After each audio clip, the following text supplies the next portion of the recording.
Lo contrario al decrecimiento es el empobrecimiento. Ajá. Ya se puede decir abiertamente que lo que se necesita es la superación del capitalismo, porque el crecimiento económico es una necesidad imperativa del capitalismo. Y todos estos problemas, ¿de dónde vienen? Del deseo absurdo de intentar crecer ilimitadamente en un planeta que es finito. Estamos chocando contra los límites biofísicos del planeta, tanto a nivel de recursos, que es lo que entra, como a nivel de ambiental, que tiene que ver con los residuos, con lo que sale de esta mega máquina de consumo, ¿no? Crecer por crecer es la filosofía de un tumor. Nosotros individualmente somos poquita cosa, somos hormiguitas, pero juntos somos hormiguero.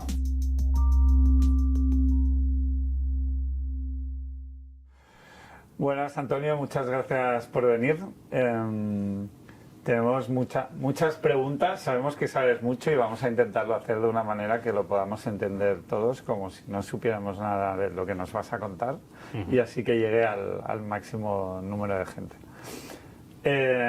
Desde que montaste tu blog de Oil Crash hablabas de que se están acabando los recursos fósiles en el planeta, y eso, pues ahora hablaremos, tiene unas implicaciones a nivel individual, a nivel país, a nivel planetario, muy bestias.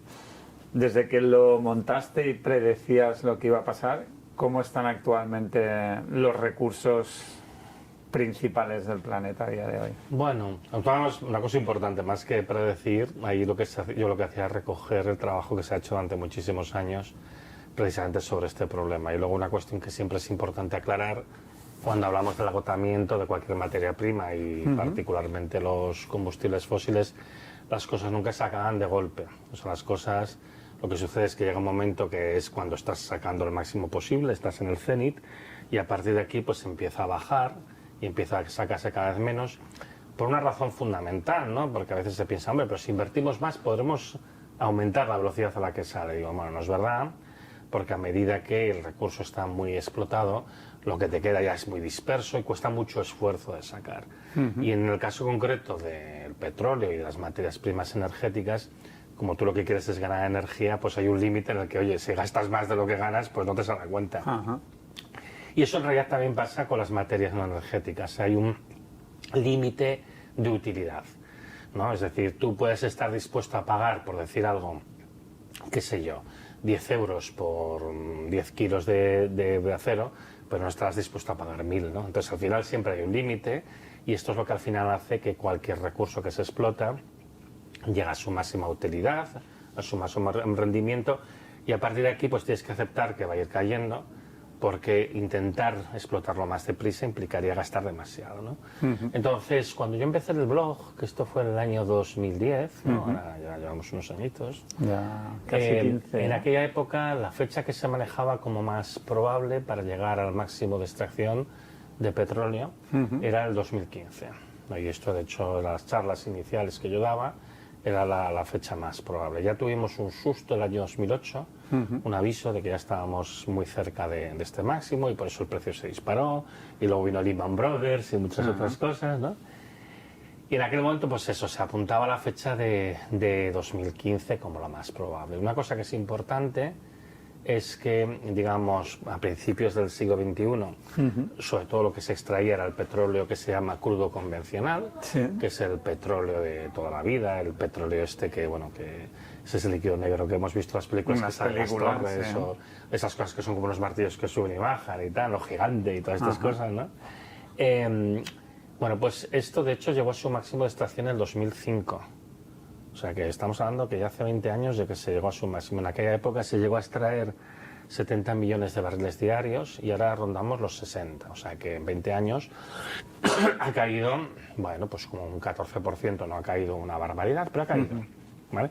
Que también esto era un poco previsible, que al principio cae poco a poco y luego ya va cayendo más deprisa. Para compensar, digamos, que este petróleo, que de hecho es el de mejor calidad, ya pues se va tirando menos, se introdujeron muchas sustancias alternativas, lo que se llaman petróleos no convencionales, y aquí pues se introdujo primero los biocombustibles, pero luego se vio que los biocombustibles no hay gran negocio a hacer porque gastas prácticamente lo mismo que inviertes, con lo cual no tiene mucho sentido. Y luego los petróleos extrapesados de Venezuela y de Canadá, que estos sí que tienen rendimiento, pero claro, son muy contaminantes, hay que hacer mucho esfuerzo y el rendimiento es bajo.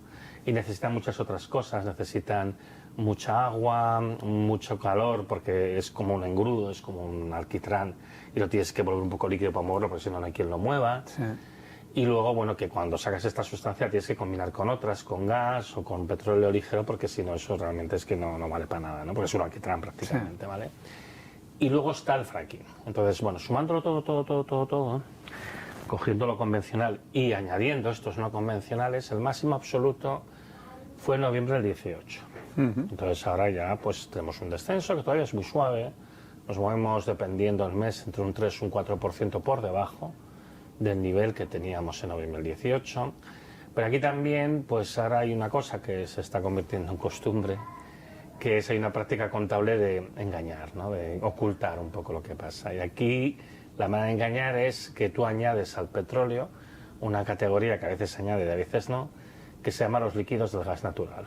Que esto son sustancias que salen con la extracción del gas natural, que se las llama líquidas, pero realmente no son líquidas a presión y temperatura ambiente, porque mayoritariamente el 90% estamos hablando de butano y propano, y hombre, el butano yo recuerdo que venía... No parece. muy líquido no es, ¿no? El propano igual, ¿no? Ajá. Que esto en realidad sirve para ahorrar un poco de petróleo, porque se puede utilizar para hacer plásticos, las líneas de butileno y propileno de las refinerías, pero realmente no sirven para hacer combustibles. Entonces, realmente el pico de los combustibles derivados del petróleo, como digo, fue en noviembre del 18, unos 84,6 millones de barriles, como digo, combinando lo convencional de toda la vida con estas otras cosas que aparecieron después.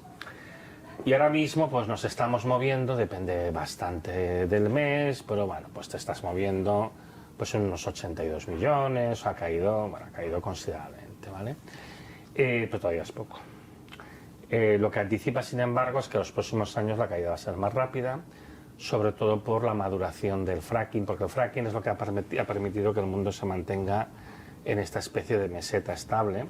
Ahora, con la llegada de Trump a los Estados Unidos, va a experimentar un repunte adicional, como ya lo hizo cuando llegó la primera vez, pero el problema es que ya está muy agotado y los pozos de fracking además duran muy poquito, ¿eh? O sea, un pozo de fracking puede dar el 80% de su producción, dependiendo del tipo de pozo, entre el primero y el segundo año. O sea, imagínate, no duran nada, y luego ya seguirá, y en 5 años ya se suelen dar por acabados, ¿no? Entonces, bueno, en el petróleo ya estamos en el proceso de descenso. En el caso del uranio, el proceso de descenso también está comenzado y es más agudo todavía. El uranio, como decía los modelos geológicos, su máximo pues fue el año 16. El uranio que se utiliza sobre todo en las centrales nucleares, claro. Entonces, las centrales nucleares hoy en día se alimentan fundamentalmente de uranio. Algunas utilizan, digamos, combustible reprocesado, típicamente lo que se llama MOX, óxidos de uranio y demás, pero esto además se puede hacer solo una vez. O sea, el reprocesado es muy caro y es la segunda vez, entonces se hace solo una vez. Y bueno, pues esto al final fundamentalmente se están alimentando con uranio. Y con el uranio estamos viendo una caída mucho más fuerte. El uranio llegó a su máximo de extracción en el año 2016, que es su máximo secundario, una época de la Guerra Fría que se extrajo a toda leche porque se quería pasar armas atómicas, pero ahí no importaba si aquello era un combustible o no. Daba igual. Daba exactamente igual, ¿no? Y tenías una sociedad propulsada por petróleo que no lo permitía. Entonces, en un momento dado, pues se acaba la carrera armamentística, cae radicalmente la producción porque se había extraído de hecho muchísimo. Y esto fue hacia finales de los 90 o así, con la caída de la Unión Soviética y demás. Y luego, bueno, pues empezó a remontar ya años más tarde y ahora estamos llegando al pico que ya es un pico geológico. Entonces, el año 2016 se llega a este pico, a este máximo de extracción, y desde el año 2016 hasta el año 2022 cae un 23%.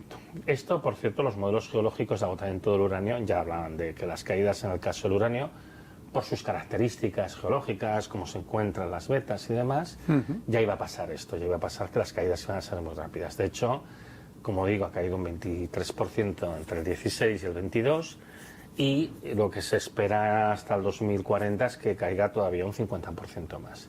Pero ahora lo que pasa es muy curioso porque cuando uno mira los datos de la Asociación Nuclear Mundial, yo, por ejemplo, pues hace una actualización siempre hacia el mes de mayo, más o menos, todos los años, pues en mayo del 24 no pusieron los datos del 23, por la razón que fuera. ¿no? Por la razón que fuera. Interpreta lo que te dé la gana. Pero a mí esto me resulta un indicio de que hay realmente un problema de producción, porque además sé que el principal productor de uranio del mundo, que es Kazajistán, que produce como el 40%, ya está empezando a recurrir a técnicas de lixiviación in situ, que es inyectar un ácido a la profundidad y que salga lo que sea, que esto ya es cuando estás desesperado, no sabes qué hacer. Entonces, en algunas minas de allí están muy agotadas y evidentemente ya está, esto tiene una pintilla bastante mala, ¿no? Pero bueno, en todo caso, como digo, los datos que sí que tenemos consolidados, del 16 al 23 hay una caída, al 22, perdón, hay caída del 23%. Y luego, si hablamos del gas natural y el carbón, el gas natural está en una fase de que ya crece muy poquito, pero aún sigue aumentando. Entonces, del último año que tenemos datos consolidados, que es el 23, todavía había crecido un poco respecto al año anterior. Los modelos de agotamiento del gas natural apuntaban a que el máximo pues, se iba a conseguir en algún momento en torno al año 25. Entonces, esto yo creo que es lo que va a suceder al final. Y luego ya pues empezará su proceso de caída, que al principio siempre es lento y tal. Con lo cual ya en el gas también estamos a punto de tocar. Y esto, por cierto, va a afectar mucho a Estados Unidos, porque Estados Unidos ahora está haciendo mucho de potencia exportadora de gas, pero eso tiene los días contados. Y luego ya nos queda el carbón. Y el carbón, contrariamente a las previsiones que suele hacer la Agencia Internacional de la Energía, este seguramente será el que tenga el pico más tardío. Todo apunta a que, porque el carbón todavía crece a un ritmo que se va frenando, pero a un ritmo considerable. Y a mí me da la impresión de que el carbón va a llegar a su pico en algún momento entre el 2030 y el 2035. No muchos años después de los otros, pero bueno, con cierto desfase. Lo cual es muy malas noticias, porque el carbón es una sustancia, de todas, es la más contaminante. No solo produce más CO2, sino parece también más dióxido de azufre y más residuos de todo tipo, ¿no? Y esto sería un poco el resumen. En todo caso, lo que sí que conviene recordar, porque muchas veces hay esta confusión, ¿no? Cuando hablamos del agotamiento, ¿no? Que la gente dice, es que esto claro, es que tú dices que se va a acabar tal año. Digo, esto ni lo digo yo, ni lo ha dicho nadie de los que antes han hablado de estos temas. Siempre se ha hablado del año del pico, el año de estación máxima. A partir del año de pico hay un proceso de caída que se alarga durante años y durante décadas, entonces cada vez vas extrayendo menos. Pero no quiere decir que te quedes sin. Entonces, yo siempre para que la gente entienda... ¿Se alarga más o menos según el consumo que se haga? ¿O si se hace más consumo? Si multiplicas el consumo por 2 en un año... Al final es un tema de rendimiento energético. Es decir, si tú intentas acelerar la extracción, lo que te acaba pasando es que lo extraes de una manera muy agresiva y entonces lo que estás favoreciendo es que extraigas menos. Porque claro, se te colapsa la roca, tienes problemas y al final pues no vas a sacar tanto como hubieras querido. Pero en todo caso además hay un límite, es decir, es lo que te digo, tú por un litro de petróleo puedes pagar 1 euro, pero no pagarás 1000. Al final siempre va a haber una limitación, va a haber una limitación de la tasa máxima de extracción y eso no depende ni de la demanda, ni de la inversión, ni de nada más. Entonces, bueno, yo creo que sí que hay cierto margen y sobre todo lo que es muy importante es cómo gestionas el recurso. Si tú intentas explotarlo de una manera tranquila, moderada y tal, puedes alargar el proceso de caída y que sea más suave. Si lo aceleras, pues tendrás un problema de caída muy fuerte. Pues eso, entonces, lo que sí que es importante entender que el proceso de agotamiento a lo que se parece es más no a una persona que digo que se queda de golpe sino a un proceso más bien de que te están reduciendo y se parece a una persona a la que le están bajando el sueldo, ¿no? Tú imagínate que a ti cada año te bajan el sueldo un 2 o un 3%. Entonces, bueno, ¿qué notas tú? Que bueno, sigues llevando tu vida, sigues cobrando dinero, puedes seguir haciendo tu vida, pero ¿qué pasa? Cada vez te cuesta más llegar al final de mes.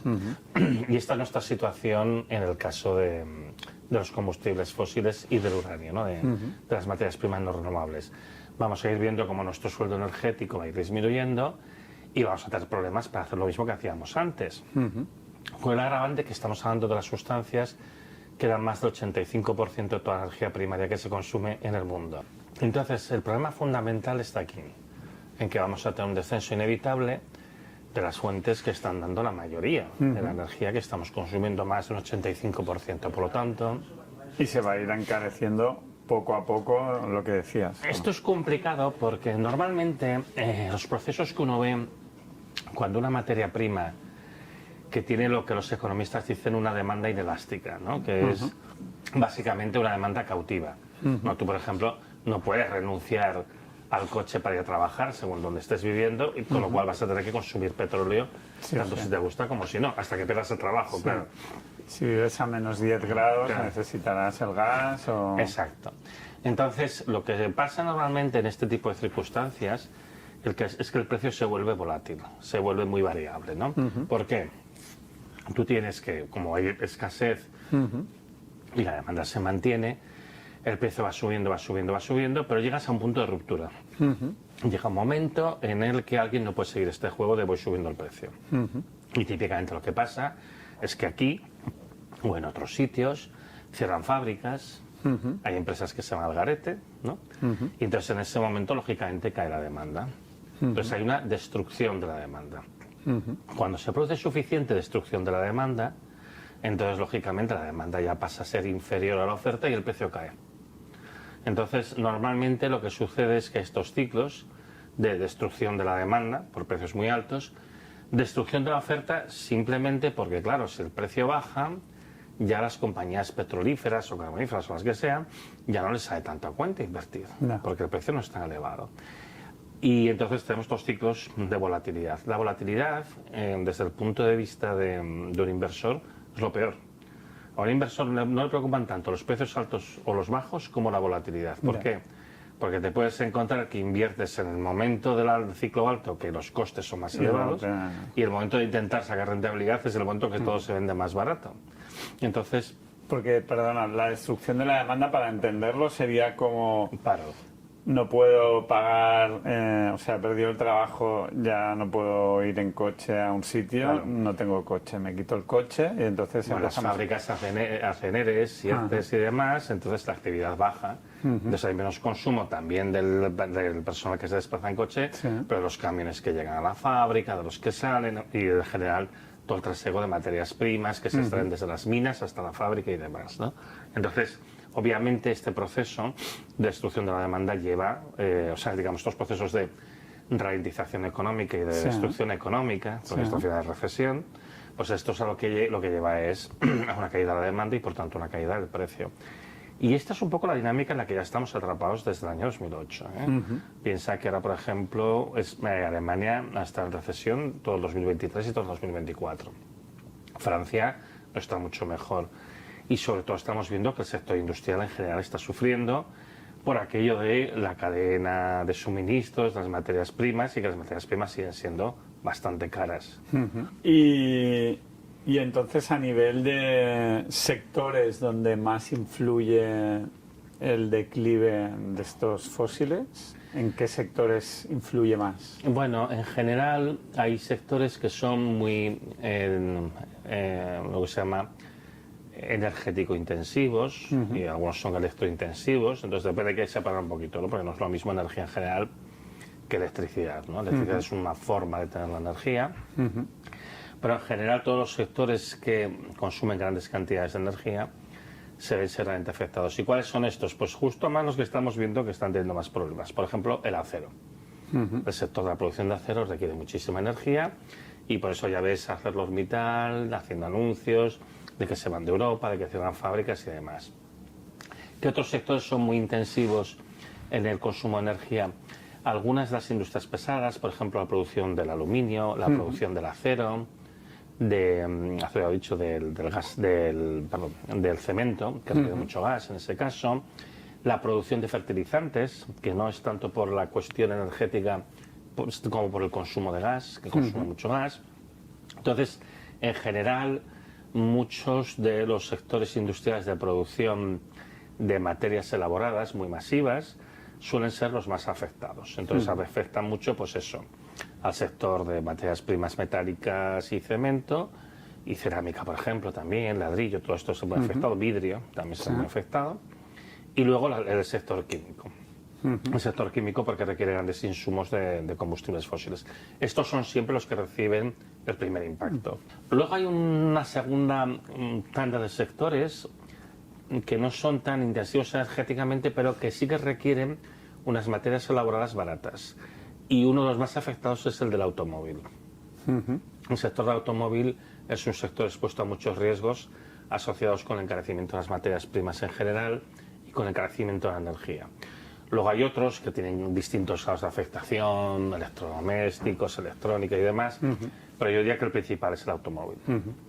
La inteligencia, la inteligencia artificial que requiere, por lo que he oído, de grandes plantas, inversión, ¿qué utiliza para funcionar? A ver, la inteligencia artificial está muy asociada al consumo de electricidad. Entonces, todo depende de cómo generas esta electricidad.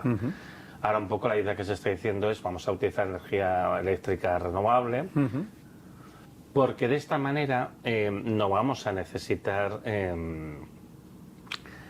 consumir combustibles fósiles y nos va a afectar tanto, ¿no?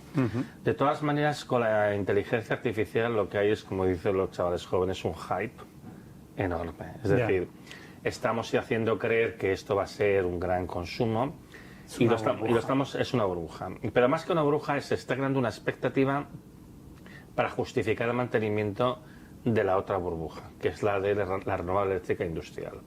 O sea, el modelo de transición se ha centrado en un tipo de energía renovable, que es la renovable producida en grandes parques para producir masivamente electricidad, para ser transportada por redes de alta tensión hacia los grandes centros de producción y de consumo. Este modelo es un modelo que ya se está viendo, tiene los pies de barro, que no funciona como se había dicho. Dos pilares para justificar este modelo eran el coche eléctrico y el hidrógeno verde. El coche eléctrico ya hemos visto como las compañías automovilísticas europeas se están retirando porque ya están viendo que se pierde dinero con el coche eléctrico y además empieza a haber otras cuestiones de... Que se pierde a nivel de rentabilidad para ellos, ¿no? Sí, se pierde dinero, ellos pierden dinero. Pero es que además hay la cuestión de que es que uno se plantea si hay suficientes materiales para hacer el despliegue que se está hablando. Porque es que se empieza a ver que no. Empieza a haber serios indicios de que no hay suficiente material. Y aquí estamos hablando ya no de combustibles fósiles, que también, porque también se consumen, pero, por ejemplo, pues yo que sé, de litio, de manganeso, de cobalto, de níquel, de plata, de cobre, un montón de cosas, ¿vale? Entonces ya se está viendo que ahí hay un problema, hay un cuello de botella enorme, porque estos materiales quizá no hay suficientes. En cualquier caso, tampoco llegan al ritmo que tendrían que llegar, porque también tienen sus máximos de extracción y de producción. Y en el caso de hidrógeno verde, si te fijas, hace unos años se hablaba muchísimo, era una continua del hidrógeno verde, y ahora cada vez se habla menos. Y ahora el gobierno español ha aprobado una ayuda masiva, 1.200 millones de euros para el hidrógeno verde y demás, pero en realidad los planes de expansión de hidrógeno verde se están viendo que están haciendo aguas. ¿Por qué? Pues porque el hidrógeno verde, primero, no es una fuente de energía, es lo que se denomina un vector energético, es decir, una forma de poner la energía para aprovecharla más tarde, y es muy malo. Se pierde mucha energía en el proceso y además es una sustancia peligrosa, inestable, corrosiva, sabes que lo tiene todo. Y entonces, claro, realmente se está viendo que tiene sus usos, pero que son unos muy limitados y que en absoluto son los que se está diciendo, y mucho menos, por ejemplo, para los vehículos. ¿Por qué? Pues porque es muy poco rentable, se pierde mucho en el proceso, ¿no?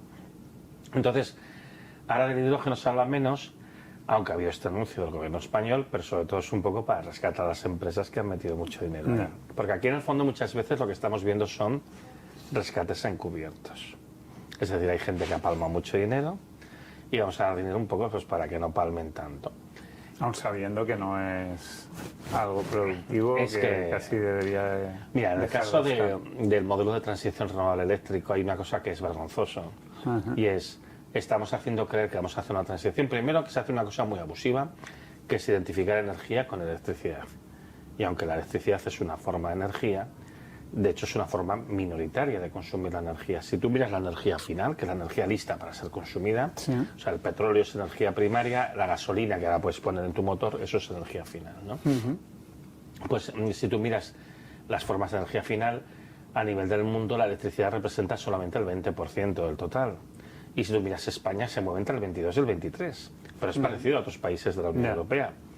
Tú tienes un 70 y muchos % que no es eléctrico, fundamentalmente más mayoritario suele ser el petróleo, o sea, los combustibles derivados del petróleo. Y además sabes que hay una parte que va a ser difícil, incluso imposible de electrificar. Entonces tú estás vendiendo esta moto de todo va a ser eléctrico y dices, bueno, aquí hay barreras, es difícil, eso se habla a veces, pero bueno, las barreras son bastante más importantes que lo que se suele decir. Pero luego hay otra cuestión que es todavía más sangrante, que cuando tú lo explicas la gente siempre se queda un poco parada, más siempre piensan, eso que dices no puede ser. El consumo de electricidad en España, en la Unión Europea y la OCDE, con una línea quebrada, con altibajos, pero en todo caso está cayendo desde el año 2008. O sea que no son noticias frescas, ¿eh? Llevamos, ahora en 2025, 17 años de caída. ¿Y eso? Porque... La razón fundamental es la desindustrialización. Nunca nos hemos recuperado de la crisis del 2008. Hay una pequeña parte que se debe a las mejoras en eficiencia y hay otra parte que se debe al autoconsumo, porque aquí hablamos del consumo de electricidad de la red eléctrica de alta tensión, que es donde se conectan los grandes proyectos de renovables. Total, que a día de hoy, ahora en 2025, tenemos en España 128 gigavatios de potencia eléctrica instalada, cuando tú tienes una demanda que se sitúa alrededor de los 26,5. Y tienes picos de consumo en verano y en invierno de hasta 41. Pero tú tienes 128 gigavatios de potencia instalada de todas las tecnologías, ¿eh? Esto incluye hidroeléctrica, nuclear, térmicas de carbón y evidentemente pues, eólica y fotovoltaica, todo. 128 gigavatios instalados, ¿no? Claro, cuando tú tienes mucha renovable, como es muy intermitente, no siempre produce, necesitas incrementar la redundancia, pero claro, hasta un punto. Seguramente el consumo de España con 80 gigavatios nos llegaba, tenemos 128 y hay el plan de llegar a unos 150 al año 2030. Y entonces tú dices, pues aquí no hay negocio. Y eso además lleva a situaciones un poco curiosas. ¿Y por qué se hace entonces? ¿Por qué se sigue generando más si no se consume tanto? Bueno, se sigue instalando. Es que no es lo mismo instalar que producir. Esta queja que hay a menudo de he visto los molinos soplar el viento y estaban parados. Sí. Y claro, las placas fotovoltaicas no se nota tanto, pero esto también se hace a veces. Esto es lo que se llaman curtailments, ¿no? Es la palabra técnica en inglés, no sé cómo se podría traducir en castellano, ¿no? Que son los momentos en los que tú puedes producir energía eléctrica y no la produces porque no hay demanda para ella. Entonces los curtailments son cada vez más frecuentes y muchas veces se deja de producir incluso por razones técnicas, porque la otra cosa que nos explica es que el tipo de electricidad que generan tanto los aerogeneradores como las placas fotovoltaicas es una electricidad de peor calidad. Nosotros, una cosa que la gente no suele tener presente es que la electricidad, la gente tiene tendencia a imaginársela como una especie de líquido que fluye por una cañería, ¿no? Sí. Pero no es eso.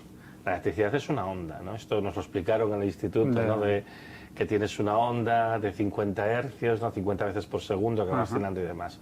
Entonces, todo lo que se acopla para dar fuerza a la red, para dar energía, tiene que entrar en perfecta sincronía.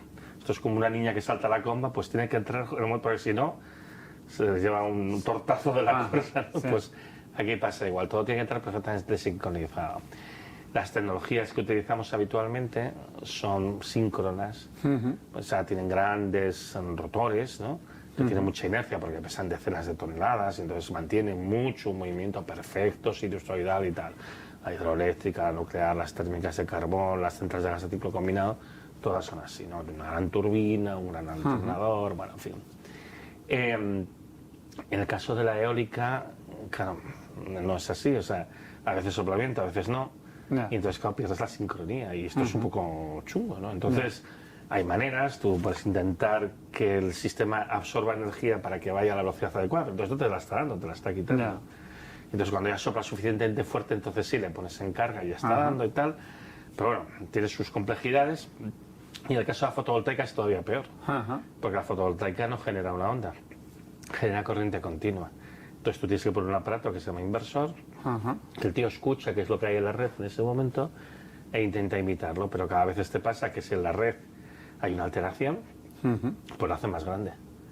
Entonces, claro, esto da un mogollón de problemas de todo tipo. En cualquier caso, el tema es... Y si se instala además versus el consumo, entonces es porque hay subvenciones para que quien instala gana dinero o porque se ha... A ver, aquí lo que ha pasado es que ha habido una gran fe en que íbamos a hacer una gran transición energética y iba a ser eléctrica. Y a día de hoy no hay todavía valor de reconocer que este modo de transición ha fracasado. Sin embargo, el gran capital se está retirando de estas inversiones. Y ese es el motivo también por el cual pues, oímos hablar menos del coche eléctrico y del hidrógeno verde, a pesar de la ayuda del gobierno, ¿no? El problema que tenemos ahora, yo creo, o sea, esto es una burbuja. ¿Y tú crees que es así, que realmente ha fracasado y que no tiene... Sí, no, es que a ver, los datos son bastante claros, es que decir, no hay demanda. Tú tienes un mercado en contracción, el mercado eléctrico es un mercado en contracción. Lo lógico, a ver, yo entiendo lo que se pretende. Se pretende, pues, hacer una sustitución energética y, por tanto, pues, impulsar la electrificación y demás.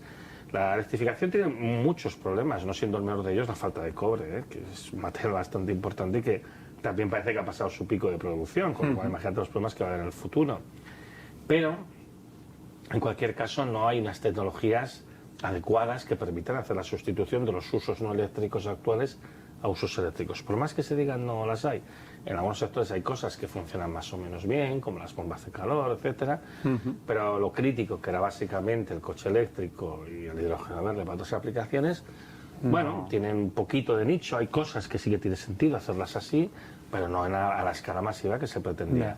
Entonces, el problema es, ¿y ahora quién dice la verdad? Con todo el dinero que se ha invertido. Entonces, tú, pero, ¿no?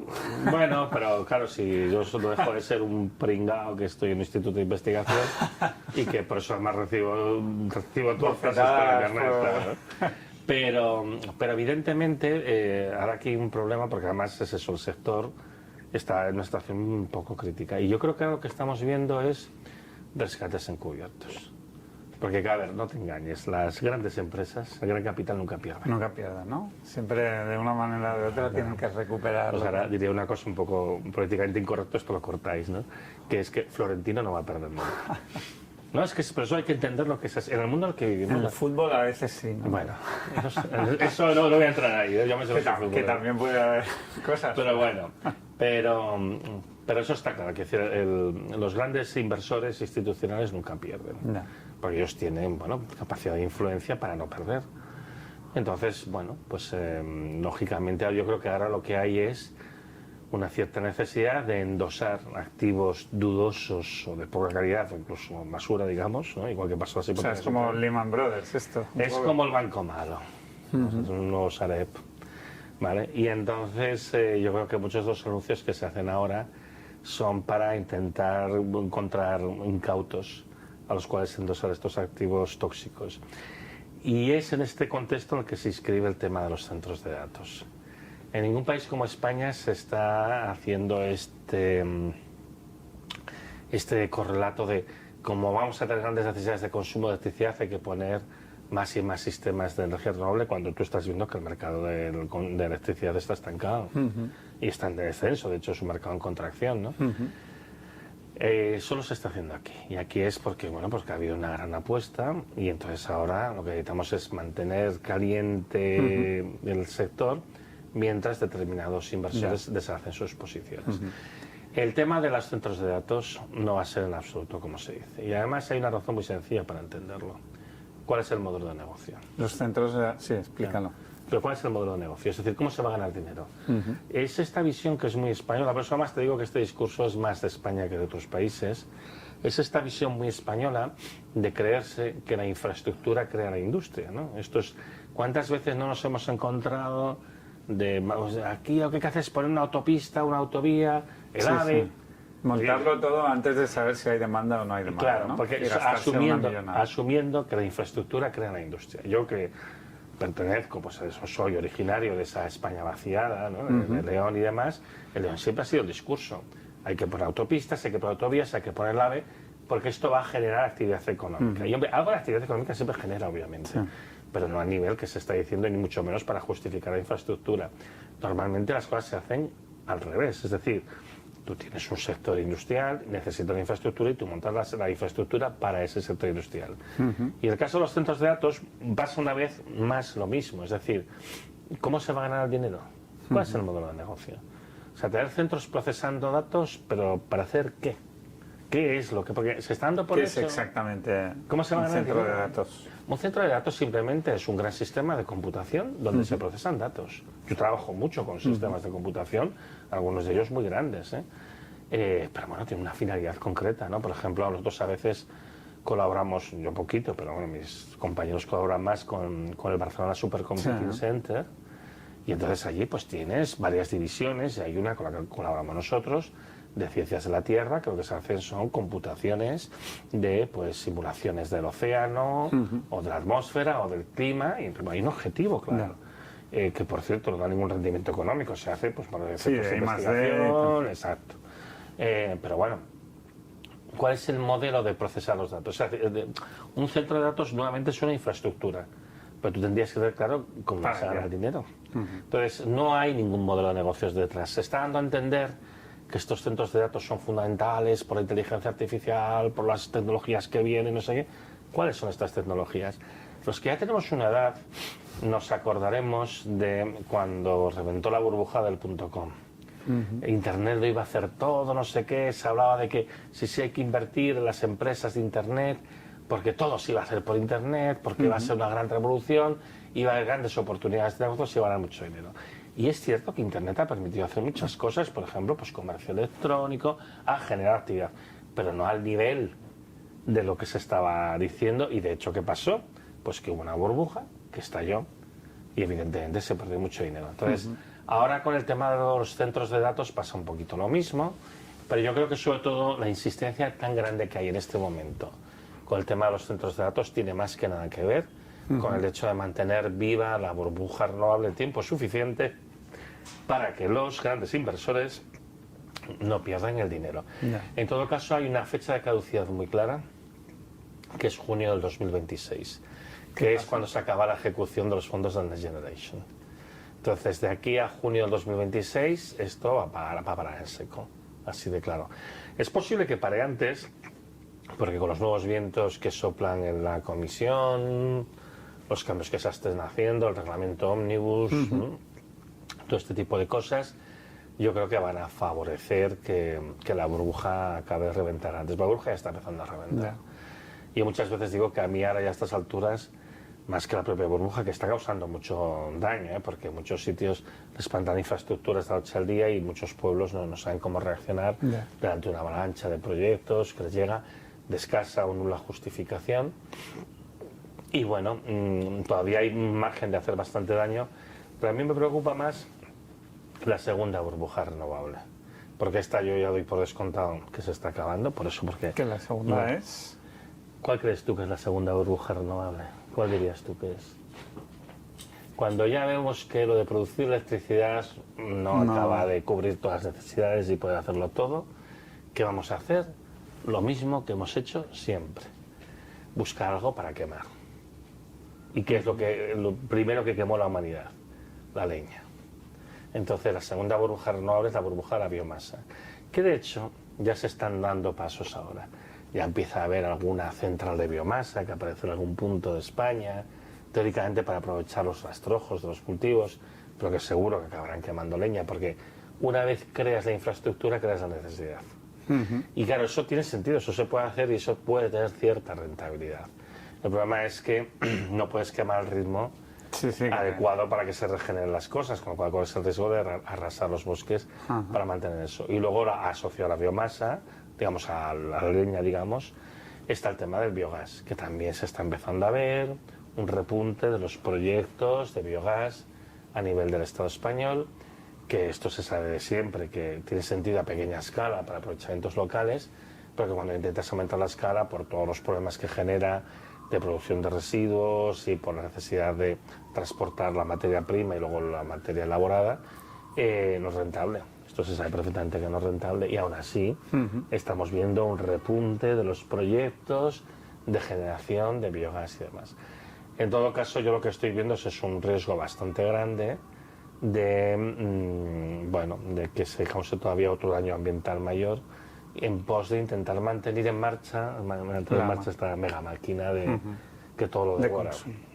Porque en electricidad dices que estamos en un punto decreciente a nivel de consumo en España, por ejemplo, en gas, en petróleo o plantas consumo de nucleares. energía en general en España y en la Unión Europea, el consumo total de energía está actualmente en niveles de los años 90. O sea, también cae el consumo. O sea, está todo en general en decreciente. Lo que, digamos, ha caído más posiblemente es la electricidad, pero todo cae. O sea, realmente Europa está en una situación de declive. Es que no lo quiere aceptar. Pero Europa claramente está en una situación de declive.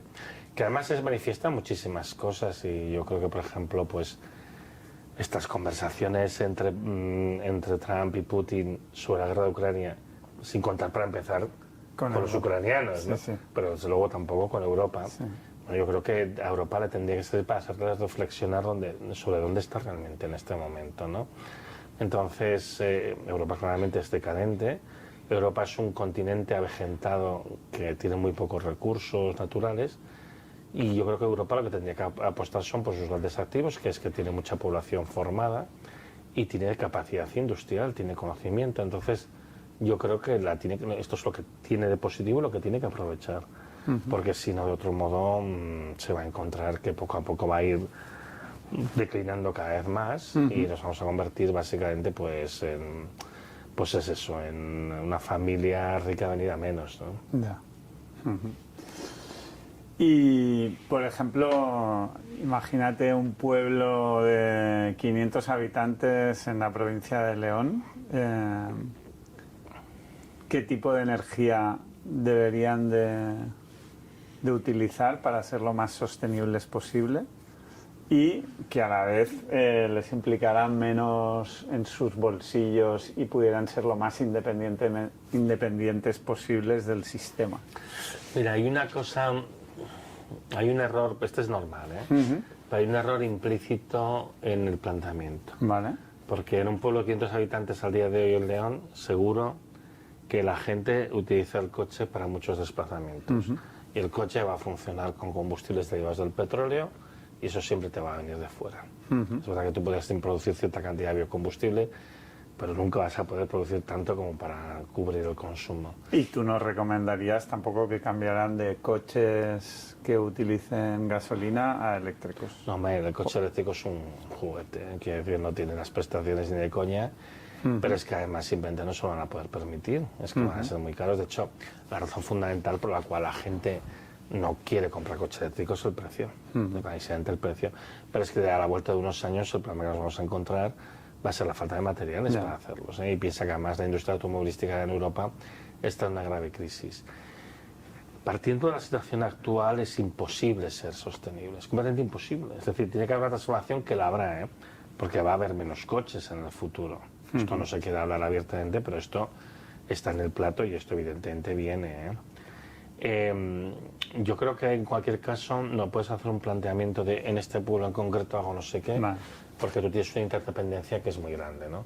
Y ya no es el tema únicamente de los combustibles para los coches, para los tractores, las cosechadoras, es de dónde vienen los fertilizantes, ¿no? Por ejemplo, estás pensando en un pueblo que se dedica a la actividad agrícola, de dónde vienen los fertilizantes, de dónde vienen los pesticidas, ¿no? Pues tienes un montón de industria química que está detrás y luego cosas bastante básicas, ¿no? Tú cuando construyes una casa, ¿con qué la haces? ¿Con hormigón armado? Pues eso es cemento y acero. Sí, sí. ¿De dónde vienen? Claro, al final yo creo que muchas veces hay muchos consumos de energía que nosotros no vemos. La gente piensa que cuando hablamos de energía, la energía es el interruptor de su casa. Pero eso solo es una parte del total y de hecho es la parte nimia, la parte pequeña del total. Entonces hay muchas más cosas de consumo del día a día, ¿no? Simplemente pues eso, dónde sacas los alimentos, cómo consigues hacer las diversas tareas del día, etcétera, etcétera. Y luego hay el consumo energético implicado pues en las estructuras, ¿no? Pues el acero, el cemento, etcétera, etcétera, el cristal, todo, que tú no lo ves pero está ahí, está implicado. Entonces, muy difícil, y yo creo que ese tipo de ejercicios son confusos porque proyectan una idea equivocada, un poco lo que tú has dicho, no es ser sostenibles, no, es que sostenible o independiente no lo vas a ser, no vas a ser jamás, pero además no vas a hacerlo por un margen enorme, es decir, porque tu gran consumo de energía realmente está ahí, el interruptor como mucho sería el 20%. Entonces, y además en realidad es mucho menos, ¿no? Porque cuando decimos que en el caso de España, pues el 20% del consumo de energía es eléctrico, pero claro, pensamos que hay las grandes industrias que consumen muchísima electricidad. A nivel del consumo doméstico, a lo mejor representa el 10% del consumo de todo el resto de energía que consume la familia en sus actividades diarias. Ya te estoy diciendo el consumo que implicó la construcción de su casa o de la infraestructura que lleva a su casa, ¿no? Entonces, yo creo que este tipo de análisis son engañosos porque no proyectan una idea real de nuestra relación con la energía. No solo es un análisis engañoso, sino que yo creo que además es un análisis profundamente errado por una cuestión. Si tú ahora yo te pregunto a ti, ¿cuánta energía has consumido el día de hoy? tú seguro que no tienes Ni idea. Pero si te pregunto, ¿qué actividades has hecho tú que te han dado utilidad? Y tú dirás, bueno, pues yo me he levantado, he desayunado, tal, me he duchado, he cogido el coche para venir aquí, no sé qué, y esto seguramente sí que me lo puedes enumerar. Entonces tú me enumeras todas las actividades que tú has hecho que a ti te han proporcionado una utilidad. Todas estas actividades implican un consumo de energía, todas ellas. Entonces tú lo que estás mirando es la utilidad, no cuánta energía consumes. La energía es una herramienta para conseguir la utilidad. Entonces también cuando hablamos del consumo de energía, muchas veces estamos pensando en conseguir la utilidad que tú realmente buscas, cuánta energía implica, pero con los medios de producción de hoy en día, en el contexto de hoy en día. Pero si yo ahora cambio completamente el contexto y yo a ti te puedo dar agua caliente consumiendo mucha menos energía y tú tienes la misma agua caliente, a ti te da igual, porque tú lo que quieres es el agua caliente, no la energía. Tú no eres un consumidor de energía, tú lo que eres una persona que necesitas proveerte de utilidades. Entonces, al final, lo que tenemos que estar discutiendo es de qué manera podemos suministrar estas necesidades, estas utilidades que tú necesitas, independientemente de la manera de conseguirlas. Y entonces hay que intentar conseguirlo de la manera más sostenible posible, consumiendo menos energía, etcétera, etcétera. Entonces yo creo que cuando uno hace el análisis, lo que tiene que centrarse es cómo podemos suministrar lo que la población de España necesita de la manera más eficiente posible, que lo cual va a implicar menos consumo de energía y de materiales. Y aquí emerge una cosa que es muy curiosa, y es, cuando tú miras los trabajos académicos que hay hoy en día, se ve que sería posible mantener un nivel de vida muy semejante al que tenemos hoy en día, con cambios importantes en el estilo de vida. Por ejemplo, no tendrías coche en propiedad, pero bueno. Pero la utilidad que tú tienes, que es la del desplazamiento, la podrías tener. Pero que tú podrías tener un nivel de vida muy semejante al que tienes actualmente, o incluso mejor, consumiendo la 10ª parte de la energía y los materiales que se están consumiendo hoy en día. La 10ª. Y eso es bastante razonable de poderlo conseguir por medios renovables.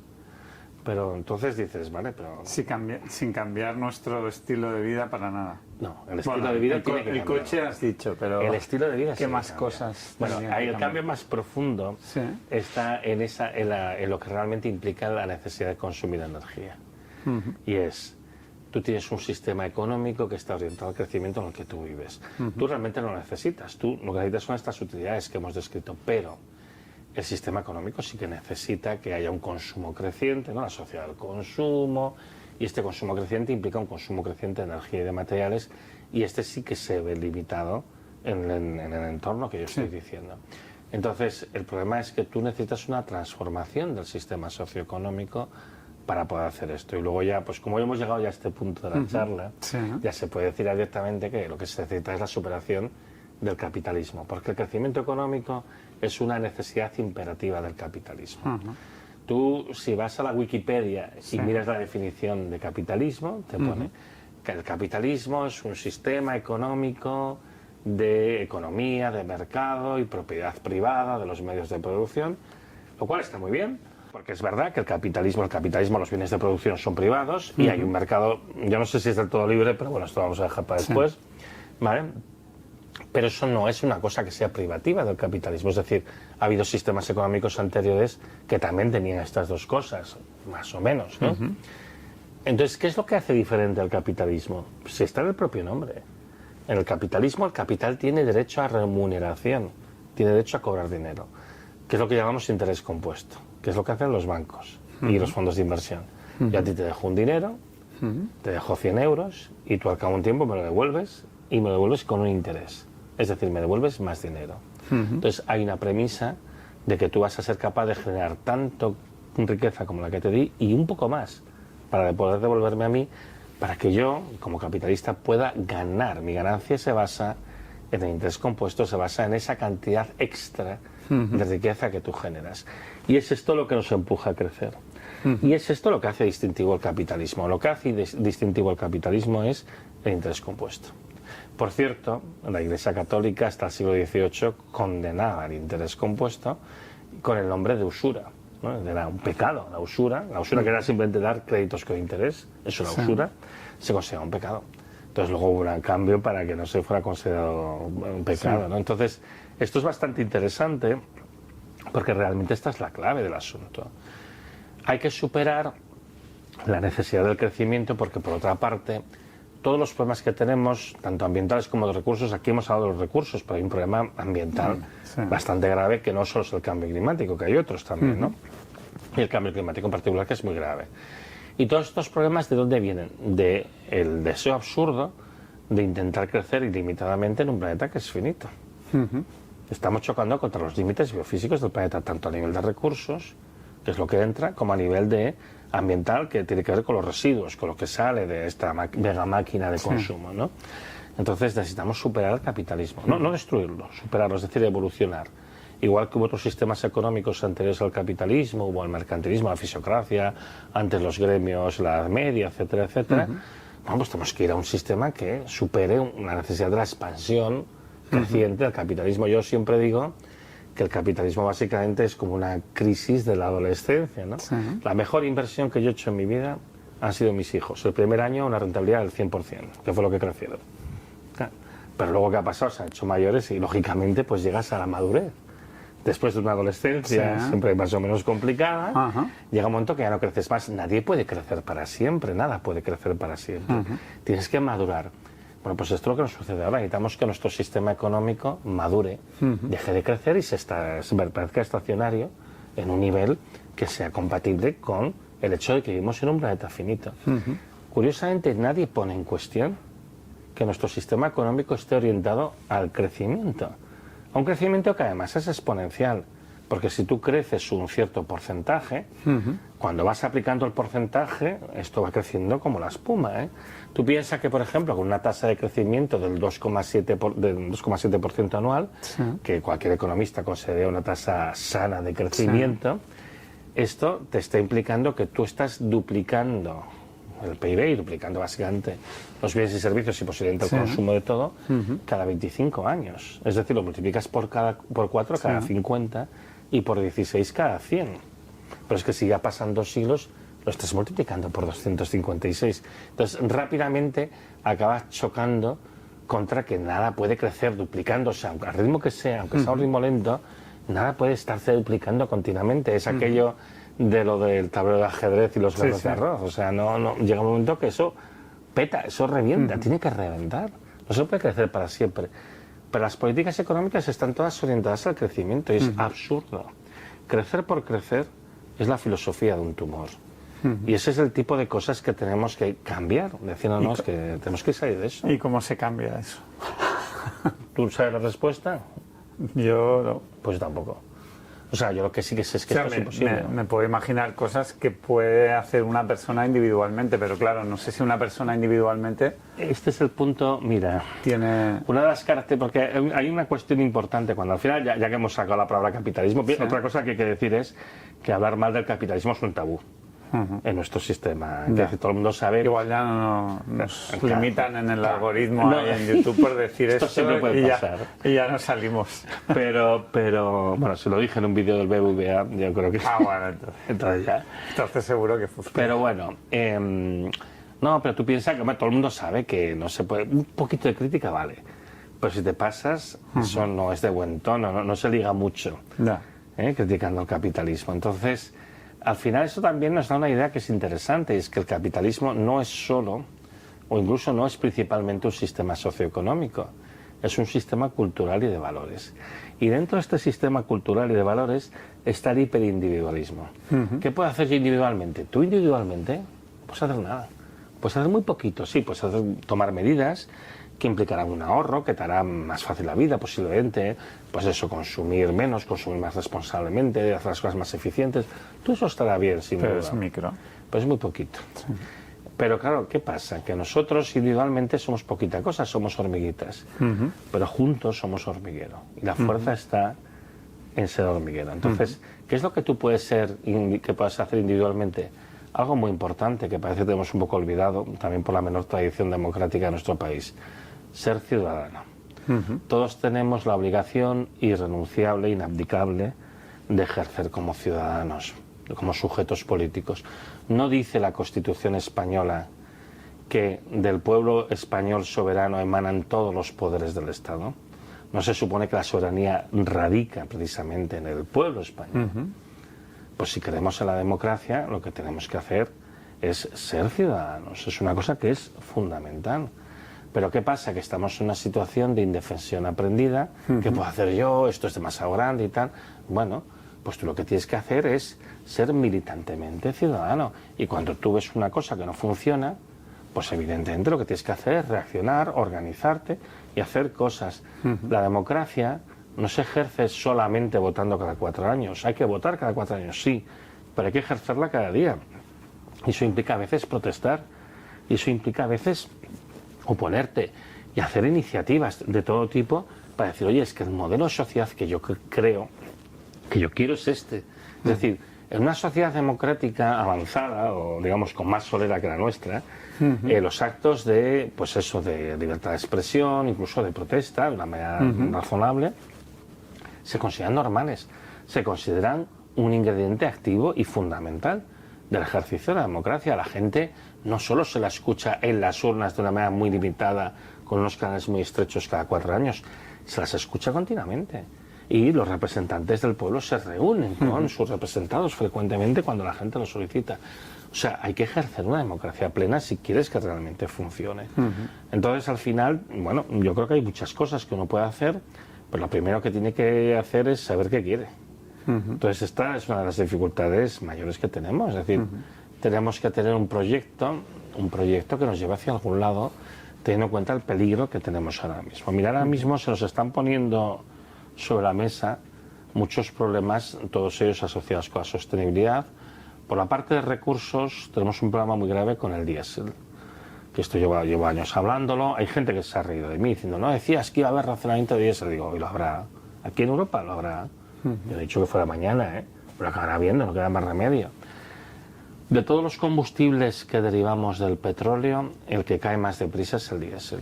Antes hemos comentado que la producción de petróleo, contando de los combustibles líquidos, digamos, pues contando todo lo convencional, ha caído un 3%, entre un 3 y un 4% desde el año 2018, se mantiene bastante estable y con Trump se va a mantener estable también pues un año o dos más. Pero lo que no se mantiene tan estable es el diésel, porque el diésel, por una serie de razones, cuesta más de producir a partir del petróleo. Y sobre todo el tipo de petróleo malo que nos está quedando. Entonces la producción del mundo de diésel tocó máximo hacia el año 2015, va oscilando, va cambiando, y se mantuvo más o menos una meseta oscilante del 2015 al 2017, principios del 18. Y en aquel momento, bueno, pues se marcó unos máximos en torno a 27 millones de barriles diarios, y después ya empieza a cae muy profundamente con la COVID, luego hay unos años de recuperación. En el año 23 casi llegamos a los niveles del 2015, pero ya enseguida vuelve a caer. Y ahora mismo la producción de diésel se está moviendo más o menos alrededor de un 15% por debajo de lo que era en aquel periodo del 15 al 17. Falta diésel en el mundo. Y esto es grave porque el diésel es la sangre del sistema económico. Pues diésel es transporte, diésel es minería, y diésel es agricultura. Y bueno, pues estamos viendo situaciones, por ejemplo, pues que en Bolivia el 60% de las exportaciones están comprometidas por falta de diésel, hay huelgas de camioneros. Tenemos que en Argentina se perdió la temporada pasada el 20% de la cosecha por falta de diésel, y es un país productor de petróleo. Nigeria, que es uno de los principales proveedores de petróleo de España, está restringiendo el acceso a los combustibles porque prefiere tener petróleo para exportar, y está siendo un país superpoblado, 230 millones de habitantes, que es la quinta parte de la población de África en un único país, en Nigeria, es que es una bomba de relojería. Ya están teniendo apagones, y apagones de la red de comunicaciones, por falta de diésel, precisamente. Entonces, el tema del diésel es una amenaza muy grave, ¿no? Y esta es una más de otras tantas que tenemos. Tenemos el problema del uranio, tenemos el problema de los fertilizantes, que también son muy caros de producir. Hay un problema de escasez de medicamentos a nivel global y está afectando a Europa, y estás teniendo pues rupturas de stock continuamente, que las vas gestionando como vas pudiendo, y mil problemas más.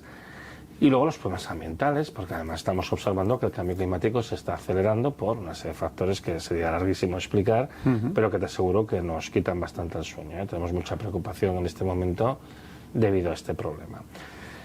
Entonces, delante de todo esto, la gente lo que tiene que hacer es ejercer de una manera clara y decidida pues una posición de liderazgo en su vida. En su vida. ¿Qué puedes hacer tú individualmente? Ser ciudadano. Primero de todo, fórmate. Entiende el mundo en el que vives y entiende hacia dónde quieres ir. Y en segundo lugar, toma acciones para avanzar en esa dirección. Que nunca serán acciones individuales, han de ser acciones colectivas, de gente que como tú comprenden el problema, están concienciados y proponen cosas, no con la intención de imponerse a los demás, con la intención de que haya un debate, lo hablemos entre todos y veamos hacia dónde podemos tirar. Por eso no se trata de imponer, se trata de proponer. Pero no es simplemente que pongas unos LEDs en tu casa, es algo mucho más profundo y de mucho más calado. Que se forme una persona, igual no todo el mundo está capacitado o tiene la energía para formarse. En cambio, si quieres cambiar valores o cultura, ¿no? Si hay gente que proponga, pues sí que te puedes atender a lo que te están proponiendo y entonces reflexionar y decidir que también quieres formar parte de eso. Entonces... yo creo que cuando yo hablo de formación, ahí no he sido claro, no me estaba refiriendo a formación en física. No, ya. Claro. Pero cuando digo formación es tener una formación, una comprensión del mundo. Entonces, tú, por ejemplo, no necesitas saber los mecanismos de la metástasis de un cáncer para entender el problema que representa un cáncer y tú consultas con el especialista y dices, ¿y delante de esto qué puedo hacer? Entonces, yo creo que también el ejercicio real de la plena capacidad política implica ser capaz de asesorarte por expertos que te digan, mira, hay este problema y hay estas soluciones. ¿Qué pasa? Ahora mismo el rol de los expertos está muy diluido, porque hay grandes intereses económicos y muchas veces se llama expertos a gente que está a sueldo de empresas.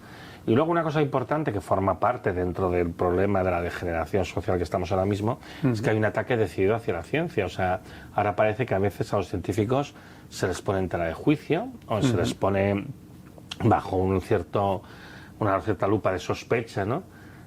Porque claro, como si los científicos fuéramos gente que nos dedicamos a hacer el mal, ¿no?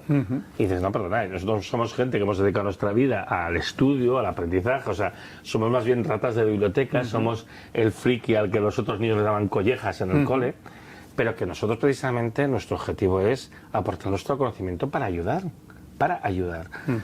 Toda esta campaña anticiencia que nos encontramos últimamente tiene mucho que ver con este deseo de evitar que la población pueda tomar decisiones informadas con el mejor conocimiento disponible.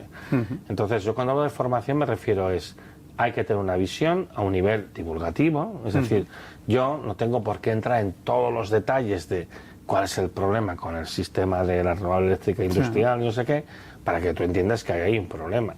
Y además es muy sencillo, es decir, oye, vamos a ver, si realmente aquí hay un problema, por ejemplo, que he dicho, el consumo de electricidad cae, miremos, pero el consumo de electricidad cae, pues sí que es verdad. Y lleva cayendo de 17 años, oye, pues sí que es verdad, ¿no? Y dices, bueno, pues aquí habrá que decidir qué cosas realistamente podemos proponer. Pero no me digas más de lo mismo que lleva sin funcionar 17 años, caray. Entonces, aquí se abre un debate de ideas, se presentan ciertas alternativas, se presentan de una manera que la gente las puede entender y se puede discutir. El ejercicio político no implica una comprensión técnica. Tú puedes llamar a un experto, a un perito, digamos, para que te dé una idea de qué es lo que se puede hacer y a partir de aquí tú puedas tomar decisiones. Y el ejemplo más claro de esto, yo creo, fue cuando hubo las asambleas ciudadanas por el clima en España, de las cuales se hizo muy poca publicidad. 100 ciudadanos escogidos al azar, con un sistema que garantiza la representatividad, y básicamente ellos llamaron a los expertos que quisieran y a partir de aquí hicieron una serie de recomendaciones. Por cierto, el 93% apoyó apostar por el decrecimiento como una vía de salida dentro de la situación en la que estamos, que para mí claramente es la vía lógica de salida de este problema. Y el decrecimiento, si yo no sé nada, ¿qué me puedes guiar tú para que yo al menos reflexione sobre ello y vea si... Mira, ahora mismo el decrecimiento es como una especie de... no sé cómo decirte, de dominio general que engloba ideas muy distintas, incluso opciones políticas muy diferentes, ¿no? Cuando hablamos de decrecimiento, lo que estamos hablando es, nos hemos extralimitado, ¿no? El consumo es excesivo, la contaminación es excesiva. Vamos a sufrir además de manera inevitable, aunque no queramos, aunque nos diera igual, vamos a sufrir una caída en el consumo de energía y materiales por agotamiento, simplemente, aunque no quisiéramos, ¿vale? Aparte luego los problemas ambientales. Y entonces, como va a haber este descenso del metabolismo de nuestra sociedad, de lo que entra ya directamente, ¿cómo nos preparamos para ello? Entonces, la propuesta del decrecimiento es, vamos a hacer un descenso pilotado hasta un nivel que sea sostenible. Entonces, primera cuestión, no se trata de crecer siempre hasta desaparecer, Sí, ¿no? sino se trata de crecer hasta aterrizar en un nivel que sea sostenible. Vale. Esto es algo que se aplica a países muy desarrollados, muy prontos como el nuestro. Habrá otros países que tendrán que subir.